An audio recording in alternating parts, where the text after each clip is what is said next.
إن الحمد لله نحمده ونستعينه ونستغفره ونتوب إليه ونعوذ بالله من شرور أنفسنا ومن سيئات أعمالنا من يهده الله فلا مضل له ومن يضلل فلا هادي له أشهد أن لا إله إلا الله وأشهد أن محمدا عبده ورسوله لا نبي ولا رسول بعده أما بعد اللهم صل على محمد وعلى آل محمد كما صليت على إبراهيم وعلى آل إبراهيم إنك حميد مجيد قال الله تعالى في كتابه الكريم يا أيها الذين آمنوا اتقوا الله حق تقاته ولا تموتن إلا وأنتم مسلمون.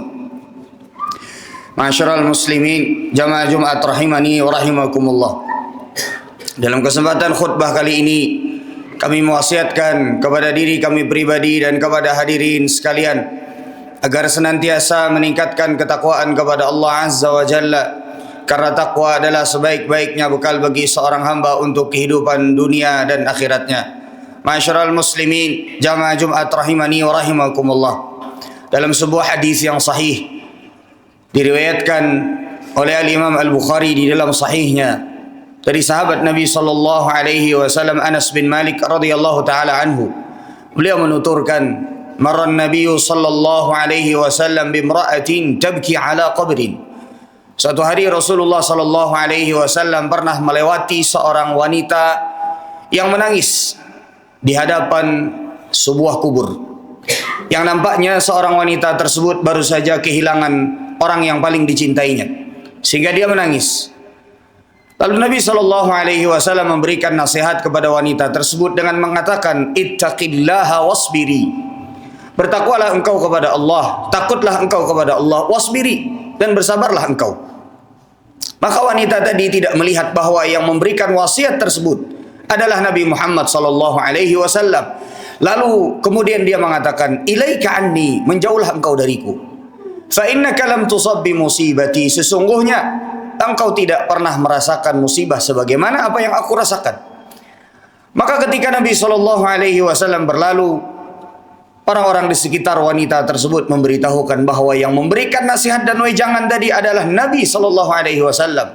Lalu wanita tadi bergegas untuk mendatangi rumah Nabi Muhammad SAW dan mengatakan, wahai Rasulullah, sesungguhnya aku tidak mengetahui bahwa yang memberikan nasihat tadi adalah engkau. Maka Nabi mengatakan, innamas sabru inda sadmatil ula. Sesungguhnya kesabaran itu adalah pada hentakan pertama pada saat kita mendapatkan musibah dari Allah Subhanahu wa taala. Ma'asyiral muslimin, jamaah Jumat rahimani wa rahimakumullah. Wasiat yang diberikan oleh Nabi sallallahu alaihi wasallam kepada wanita ini adalah wasiat kepada kita semua umatnya Nabi Muhammad sallallahu alaihi wasallam, bahwa ketika kita mendapatkan musibah atau segala sesuatu yang tidak menyenangkan dari takdir Allah Subhanahu wa taala, atau segala sesuatu yang tidak sesuai dengan rencana kita, baik itu yang berkaitan dengan masalah keluarga, masalah ekonomi, atau kehilangan orang-orang yang kita cintai, maka bertakwalah kepada Allah Subhanahu wa taala dalam keadaan sesedih apapun. Di antara makna bertakwa adalah jangan berbuat maksiat kepada Allah Subhanahu wa taala, jangan melakukan sesuatu yang tidak Allah ridhai pada saat kita mendapatkan musibah. Karena sebagian orang ternyata semakin seseorang itu mendapatkan musibah yang semakin besar, semakin dia berpikir untuk bermaksiat kepada Allah Subhanahu wa taala. Ada sebagian orang yang mendapatkan musibah, lalu dia berpikir untuk datang kepada orang pintar, dia datang kepada dukun, yang dia kira dengan datang kepada dukun, dengan berbuat kesyirikan tersebut bisa menyelesaikan masalah-masalahnya. Ini justru akan menambah keburukan dalam hidup dunia dan akhiratnya. Ada sebagian orang yang ketika dia terhimpit masalah ekonomi, kemudian dia berpikir untuk menjalankan akad-akad ribawi, untuk meminjam uang dengan akad riba, maka sungguh ini tidak bertakwa di dalam musibahnya. Karena orang-orang yang akan diberikan oleh Allah Subhanahu wa taala jalan keluar tidak lain dan tidak bukan adalah orang-orang yang bertakwa, meskipun dia terjerumus ke dalam lubang yang paling dalam kesedihannya.